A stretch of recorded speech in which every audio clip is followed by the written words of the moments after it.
So, a very good afternoon, everyone. The topic that I am presenting on behalf of my team is towards sustainable differentiation, exploring business strategies in the automobile sector.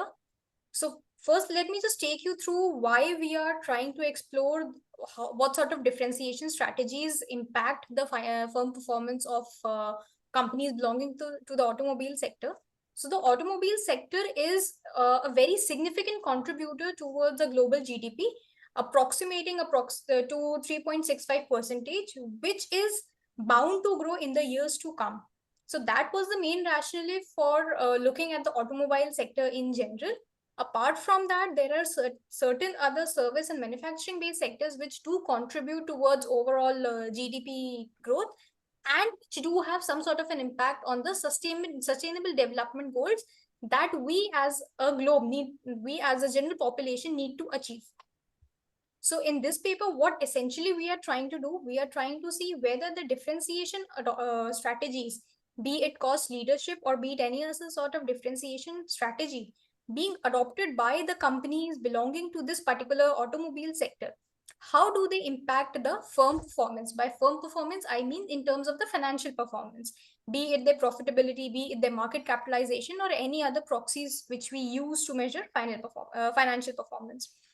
Therein, the second part of the study deals with checking for the moderating impact of ESG, your environmental, social, and governance scores of the companies in our sample, and how do they contribute towards changing the pattern or probably changing the direction of that relationship. So I'll quickly take you through the other. So the theoretical underpinnings that we have taken into consideration is from the resource-based view. So the resource-based view, the resource-based theory generally argues that the assets or the resources which are there available within the organization, they need to be optimally utilized by the organizations in order to get some sort of a competitive advantages over its peers or over its competitors in the market in general. Apart from the resource-based view, we have also taken into consideration the stakeholder theory. Stakeholder theory given by Freeman essentially argues that whatever activities or whatever initiatives the organization is undertaking, apart from looking at the profit maximization, the traditional profit maximization objective of the organization, the companies or the organizations also need to keep in mind the wealth maximization perspective, which the stakeholders have been demanding quite a lot in the recent 10 to 12 years. So these are the two theoretical underpinnings which we have undertaken. Then in order to understand the impact of your different sort of differentiation strategies on your financial performance of the companies, we undertook an extensive process of literature review on the basis of the existing literature that we as authors studied. Three streams of literature have emerged, which essentially talk about the presence of a positive, negative, and an indifferent relationship. So the positive relationship is backed by the resource-based view and the stakeholder theory. The negative relationship is backed by the agency theory given by Friedman. And the inconsistent results or the inconclusive results basically are obtained from the regions where the establishment of benchmarks is absent. So if there is no peer comparison on the basis of which we can compare whether company X is performing at par or is trying to, or it has some sort of a competitive advantage over its competitors in the market, in that case, we have mostly found inconclusive results. So on the basis of the literature review conducted, these were the three main gaps identified. The first was that the existing literature to a certain extent is inconclusive. That is why there is a need to carry out further studies in this particular domain.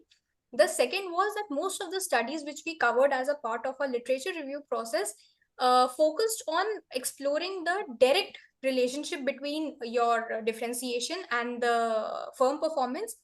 More so, this direct relationship was also linear in nature. So linear relationship via regression analysis has been the most traditional form of analysis, you can say, which has been carried out. So we were so for adding on to the, in terms of contribution to the extant knowledge in this domain, we try to check for the presence of an S-shaped curve. Then the last gap that we could identify was lack of research studies studying the impact of differentiation on financial performance of the automobile sector. So there are certain number of studies which do have taken into consideration differentiation and its impact on firm performance, either with some mediating or moderating variables, but that to a certain extent has not covered the scope of automobile sectors so far. Then on the basis of the literature review and the gap analysis, these are the two main research questions and the hypothesis which we are trying to test in our paper. So the first research question being, which generic business strategies lead to improved financial performance among the global automobile firms? The second is, what role does sustainability play in affecting the outcome of this particular relationship? On the basis of that, the hypothesis that we have formulated are differentiation affects financial performance of the companies, and sustainability, non-market strategies, especially ESG, moderate the relationship between differentiation strategies and the firm performance in the automobile sector. Then coming over to the methodology that we have adopted. So we have taken sample of 104 firms. So the 104 firms are the final number of firms for which the data was available for all the variables that we have considered for our study. The data ranges from the year 2013, when CSR mandates came into being in India, and since when the sustainability practices came to the fore for companies across the globe, till the year 2022. The primary databases that we have used include Refinitiv, Thomson Reuters, and to a certain extent, we have also carried out some sort of, we have taken some data from Provis IQ as well. After removing the samples with the missing variables and those with differentiations greater than 1, since if we take differentiation values greater than 1, it was leading to a very imbalanced panel.